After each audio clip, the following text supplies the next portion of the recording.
நண்பர்களுக்கு வணக்கம். இதுதாங்க டெடிகேஷன் அப்படின்றது.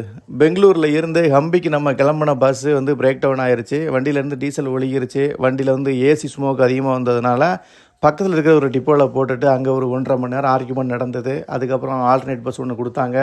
அது வந்து நான் ஏசியில் சீட்டு பஸ் 3x2 சீட்டு பஸ் இருக்கும் இல்லையா, நம்ம டிஎன்எஸ்எஸ்சி பஸ் அந்த மாதிரி ஒரு பஸ். 1.5 மணி தாங்க அங்கேருந்து பஸ் எடுத்தார். அங்கேருந்து கிட்டத்தட்ட ஒரு 300 கிலோமீட்டருக்கு மேலே போகும். ஸ்டேரிங்கில் உட்காந்து அடுத்த நிமிஷத்தில் இருந்து சரிங்க தொட்டு சாமி கும்பிட்டாரு. வண்டி கிளம்பிச்சு பாருங்க, வேற லெவல் ஸ்பீடு.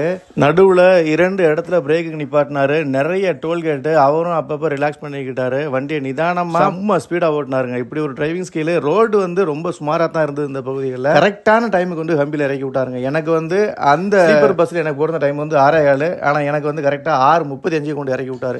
நான் பஸ்ஸை விட்டு இறங்கி போகும்போது தேங்க்ஸ்னேன்னு சொன்னேன். அவர் திரும்ப கேட்ட கேள்வி, கரெக்டான டைமுக்கு உங்களை கொண்டு இறக்கி விட்டோன்னா பொறுமையாக போய் சுற்றி பார்த்துட்டு பத்திரமா வீடு போய் சேருங்கன்னு சொல்லிட்டு போனார். நண்பர்கள் யாருக்காவது இந்த மாதிரி எக்ஸ்பீரியன்ஸ் கமெண்ட் சொல்லுங்கள். வேறு லெவல் டிரைவருங்க.